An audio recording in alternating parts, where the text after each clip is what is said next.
Ya, assalamualaikum warahmatullahi wabarakatuh. Bosku, ketemu lagi dengan kita Raja Masteran Channel ya. Oke, di video kali ini kita akan membahas tentang memaksimalkan power burung ya, suara burung, volumenya agar kenceng, agar tembus ketika digantangan itu faktornya apa saja dan gimana caranya kita memaksimalkan murai batu kita itu agar powernya istimewa ya bosku. Maka dari itu simak video ini sampai akhir, jangan di skip bosku, oke.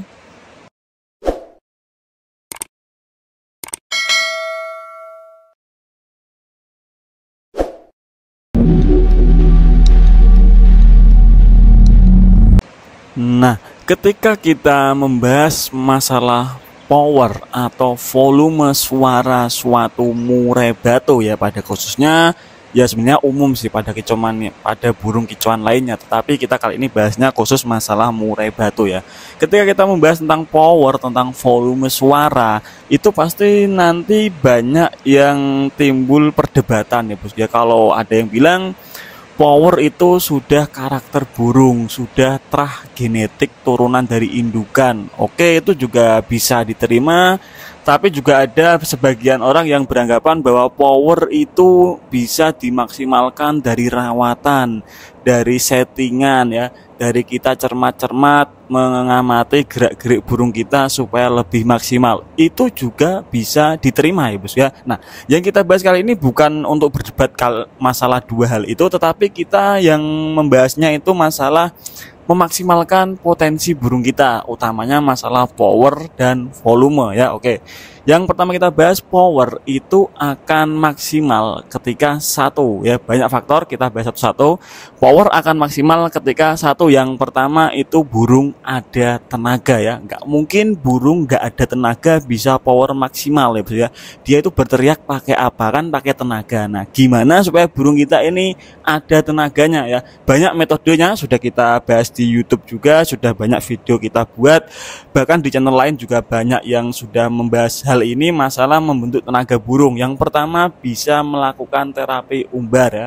Umbar gebrak boleh kalau karakternya burungnya cocok di umbar gebrak, atau umbar seharian juga boleh kalau memang karakternya burungnya nggak cocok di umbar gebrak ya bos. Kan nggak semua burung cocok di umbar gebrak, ada burung yang masih muda mungkin terlalu giras, mungkin kalau di umbar gebrak nanti malah stres ya bos ya, bukannya dapat tenaga malah dapat drop mental, kan repot nanti. Oke, nah selain dari faktor umbaran tadi yang disesuaikan dengan karakter burungnya juga, untuk membentuk tenaga burung kita ini kan selain dari faktor umbaran itu bisa pakai jemur ya bos ya, karena nggak semua teman-teman kicauannya itu ada kandang umbarannya di rumah.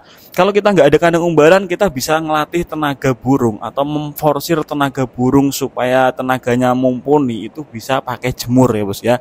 Jemur untuk mencari tenaga atau melatih tenaga ini beda dengan jemur standar harian ya bos ya tentunya. Kalau saya pribadi untuk mengejar suatu tenaga burung, untuk proses jemurnya itu biasanya dari jam 9 sampai jam 10 atau jam 9 sampai setengah 11. Nah, itu beda-beda ya, karena tiap daerah itu pun kondisi sinar terik mataharinya kan berbeda ya bos ya. Nah, selain dari jemur yang agak siangan tadi, bukan siang jam 1 ya bos ya, tapi siang jam 9-an kan kalau di tempat saya sudah lumayan terik lah mataharinya. Nanti disesuaikan di tempat sampean, mungkin di tempat sampean jam 10 baru terik ya boleh dijemur jam 10 sampai jam 11 ya. Kalau mungkin di tempat sampean jam 9 itu sudah sangat panas, mungkin terlalu panas, mungkin bisa dijemur jam 8 sampai jam 9. Nah, intinya disesuaikan. Jemur yang sudah lumayan terik lah, intinya seperti itu ya. Durasi bisa 60 sampai 90 menit ya. Kalau burungnya sebelumnya belum pernah dijemur dengan kondisi terik panas, usahakan jangan langsung digeber 1 jam atau 90 menit ya bos ya. Bisa dilakukan bertahap, mungkin pertama 30 menit, hari berikutnya 60 menit. Nah, seperti itu supaya burungnya nggak kaget dan nggak drop kondisinya ya bos ya. Itu sangat berpengaruh juga nanti terhadap kondisi birahinya berikutnya ya bos ya. Nah, selain masalah jemur di terik siang tadi, bisa juga diterapkan metode jemur sauna ya bos ya. Jemur sauna kerodong kering, bulu burung kering, itu juga bisa untuk melatih tenaga burung supaya lebih mumpuni ya bos ya. Tetapi perlu catatan, untuk kasus jemur sauna ini kan kita harus memperhatikan kondisi emosi burung. Kalau burung kita ini over emosi, faktornya terlalu tinggi, kalau dijemur sauna terlalu lama nanti juga kondisi emosinya nggak terkendali ya bos ya, nggak terkontrol, itu juga nanti repot juga, nambah PR lagi. Jadi disesuaikan saja karakter burungnya. Misal burungnya itu aman dari over emosi, bolehlah nambah tenaga pakai metode sauna. Tapi kalau burungnya sedang over emosi, mungkin cukup pakai kandang umbaran seharian, itu lebih bagus, lebih tepat. Kan itu ada plus minusnya di otak-atik sendiri ya bos. Nah, selain kita memaksimalkan tenaga, karena power itu pokok utamanya pasti tenaga ya bos ya. Nah, yang kedua, power ini juga berpengaruh dari kondisi emosi burung kita. Burung kita ketika nggak sedang kondisi emosi bagus, itu juga nggak akan keluar volume maksimal atau power maksimal ya bos ya. Bayangkan misal burung kita nggak ada emosi, cuman ada birahi, paling cuman ngukluk ketika digantang. Begitupun sebaliknya, cuman emosi berlebihan nggak ada birahi, burung kita cuman rekam lawan, loncat ke sana kemari, nerpa jeruji ya bos. Nah, ini kan perlu dikondisikan lagi, karena burung akan teriak kenceng atau akan keluar volume kenceng, power yang kenceng itu ketika kondisi emosinya pas ya, sebanding dengan kondisi birahinya, juga dibekali tenaganya tadi ya bos. Kalau tenaga memang faktor utama penunjang power burung itu bisa kenceng ya, bisa keras lah, nah seperti itu. Karena kalau burung kita kondisinya nggak terlalu emosi pun juga ibarat manusia itu nggak ngotot tarungnya ya bos ya. Kalau nggak ngotot, dia cuman setengah-setengah, nggak sepenuhnya, nggak niat lainnya seperti itu kan dia mungkin bunyi cuman setengah kopling ya bos ya, cuman separuh dari volume maksimal dia. Nah, ini jadi masalah teman-teman, kadang mikirnya ini burung ini cuman pelan, nggak bisa suara kenceng. Nah, padahal yang salah bukan burungnya, sebetulnya burungnya ini bakatnya atau karakternya suaranya bisa kenceng, tetapi karena tadi emosinya nggak pas, nggak terkondisikan, alhasil burung cuman bunyi setengah kopling. Nah, itu dikira burung nggak mau kenceng, padahal cuman setengah kopling, belum maksimal, dijual lah murah. Nah, ini kan repot. Kita harus jeli-jeli, harus teliti ya bos ya, karena sebetulnya semua murai batu itu punya kelebihan masing-masing. Nggak ada burung murai batu yang volumenya pelan, kecuali memang sedang sakit, mungkin serak atau mungkin sakit pernafasan. Nah, ini pasti volumenya nggak akan maksimal ya bos ya. Jangankan murai batu, manusia kalau serak aja suruh teriak nggak bisa ya bos ya, ngomong biasa saja sangat pelan. Nah, itu kan bisa jadi gambaran ya bos ya. Nah, seperti itu.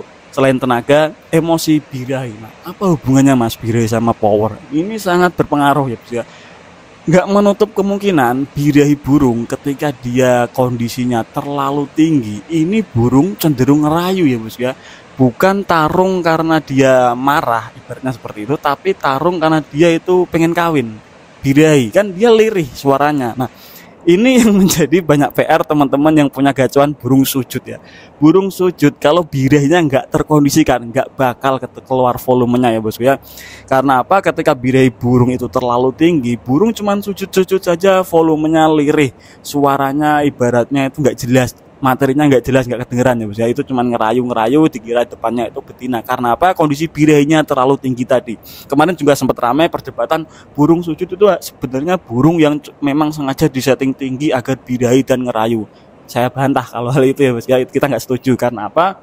Nggak semua burung bisa sujud. Sampean setting burung yang nggak ada karakter sujud, nggak ada genetik sujud tarungnya, mau dikasih jangkrik 150 pun juga nggak bakal sujud ya, itu beda. Memang kalau burung sujud ketinggian birahi memang lirih, volumenya nggak bakal keluar. Tetapi banyak juga burung sujud yang volumenya tembus, volumenya kenceng. Itu karena apa? Birahinya nggak terlalu tinggi ya, bisa birahinya pas, terkondisikan, seimbang dengan kondisi emosi, juga dibekali dengan tenaga tadi yang mumpuni. Makanya burung sujud, nggak semua burung sujud itu lirih. Burung sujud yang suaranya lirih itu burung yang sedang ketinggian birahinya ya bos ya. Jadi bisa cermati teman-teman, kalau ingin memaksimalkan power murai batunya, itu yang pertama pasti tenaga, itu sangat penting, pokok utama. Terus kondisi emosi juga berpengaruh, sangat berpengaruh, karena burung ketika enggak emosi juga enggak ngotot, enggak akan tarung sepenuh hati lah, istilahnya seperti enggak all out lah, seperti itu bahasa Inggrisnya ya bos ya. Selain dari ketiga faktor tadi, tenaga, emosi, dan birahinya, kualitas extra fooding atau kualitas kualitas pakan, kualitas kesehatan burung, kebersihan burung ini juga sangat berpengaruh ya bos ya. Tujuannya apa? Burung akan lebih maksimal powernya ketika dia dalam kondisi benar-benar fit. Bayangkan burung kita ini full krodong, kotorannya nggak pernah dibersihin, kan ibaratnya itu sistem pernafasannya nggak sehat ya bos ya. Jadi itu juga berpengaruh nanti terhadap kesehatan sistem pernafasan burung, kesehatan pita suara burung lah istilahnya seperti itu. Nggak akan maksimal kalau burung kita sakit. Kalau burung kita tangguh nggak sakit sih nggak masalah ya. Kita agak teledor 2 hari sekali baru dibersihkan mungkin karena sibuk. Nah itu beda kasus. Tapi kalau memang burung kita ini ada sakit, masalah mungkin serak, mungkin sakit pernafasannya terganggu karena kandang sering nggak dibersihkan, itu juga mempengaruhi ya bos ya, perlu jadi catatan juga. Nah selain itu dari faktor pakan, kualitas extra fooding ini juga sangat berpengaruh juga. Kualitas extra fooding jangkrik, kroto, ulet ini kalau nggak diperhatikan juga berbahaya ya bos ya. Burung kita itu kan asupan nutrisinya hanya dari extra fooding yang kita berikan, dia nggak bisa milih, nggak bisa cari sendiri ya. Apa yang kita berikan itu yang dia makan. Kalau kita ngasih jangkrik yang kualitasnya buruk, jelek, kurang bagus, maka yang dicerna burung kita juga kurang bagus. Alhasil berdampak pada kondisi fisik burung kita kurang fit, ibaratnya seperti itu, kurang optimal lah ya, kondisi kurang prima lah seperti itu. Bagaimana kita bisa menjaga kondisi pakan nutrisinya supaya kualitasnya tetap bagus ya. Pertama, saran saya seperti biasanya jangkrik itu dikasih makan yang bergizi, seperti sayuran boleh atau rempah-rempah macam kunyit, jahe, itu juga bagus ya bos ya. Kalau kita pakai for juga, fornya usahakan itu maksimal 2 hari sekali diganti ya bos ya. Makanya kalau kita ngasih for itu nggak usah terlalu banyak, yang penting dikira-kira 2 hari nggak habis. Kalau 2 hari meskipun masih sisa, kalau saya tetap saya ganti yang baru. Kan apa, for ketika dalam cepuk sudah terpapar sinar matahari, sudah terpapar angin segala macam, nah itu kualitasnya juga menurun ya bos ya. Maka dari itu semua burung saya itu kebanyakan atau sudah saya jadwal rata-rata setiap 2 hari kita ganti for, meskipun di cepuknya itu masih ada. Kalau misal sampean itu tiap hari ganti for itu lebih bagus ya bos ya. Maksudnya bukan ganti merek, tapi for yang di cepuk itu, di cepuk sangkar itu setiap sehari sekali atau 2 hari sekali tetap harus diganti meskipun masih nyisa, karena itu kualitasnya sudah menurun. Mas kok ribet banget sih mau jaga power saja? Bukannya ribet ya bos, ini juga demi kesehatan, demi performa burung kita supaya bisa maksimal ketika kita gantangkan. Makanya jangan iri, jangan bingung ketika sampean lihat burung volumenya mewah, volumenya kenceng, powernya oke, di atas gantangan laku mahal.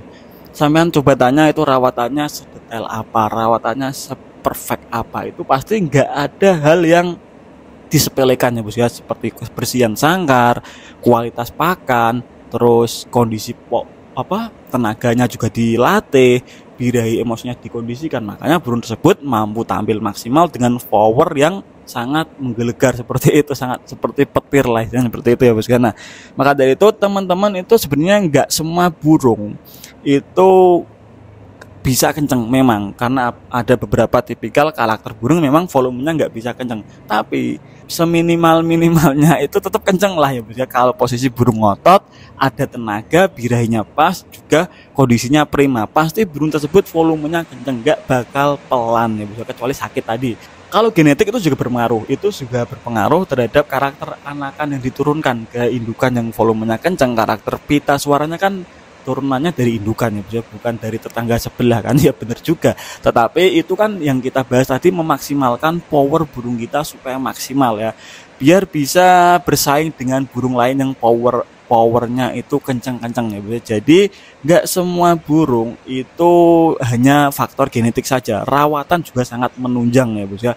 Begitupun sebaliknya, burung dengan terah power yang bagus tetapi dirawat ala kadarnya, kebersihan nggak pernah dijaga, pakan asal-asalan, tenaga nggak pernah dilatih, emosi dan birinya terabaikan, nggak dikondisikan, juga nggak bakal semaksimal burung yang dirawat dengan tepat tadi ya bos. Maka dari itu teman-teman yang masih semangat mengulik-ngulik murai batunya supaya powernya kencang, itu semangat. Sebetulnya itu semua burung bisa maksimal, bisa kencang, asal kita tepat melakukan perawatannya tadi ya bos ya. Oke, kalau ditanyakan tulis saja di kolom komentar. Terima kasih sudah menonton video ini sampai akhir. Jangan lupa like, komen, dan subscribe Raja Masteran Channel.